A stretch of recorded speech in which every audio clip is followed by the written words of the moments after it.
Qianxi County in North China's Hebei province is using high-tech including drones and binocular thermal imaging to inspect, repair and preserve the Great Wall.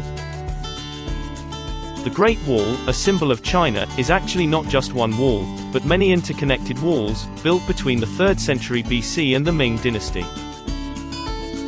The Great Wall in Qianxi County stretches 106 kilometers.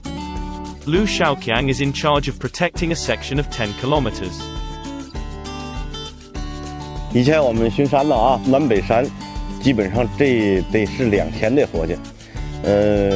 以前这个巡山呢，都是靠步行，而且这个山上啊，或者是这个地楼在这个悬崖峭壁上啊，这个行动非常不便捷，上山呢非常费时费力。现在有了无人机以后，特别省时省力。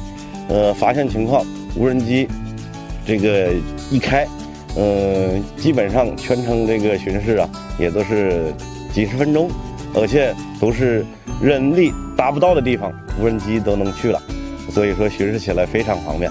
目前无人机高点位双目弱成像在长城保护工作中发挥了明显效果。无人机可定期飞行监控，及时发现核实长城的变化及管理方面存在的问题。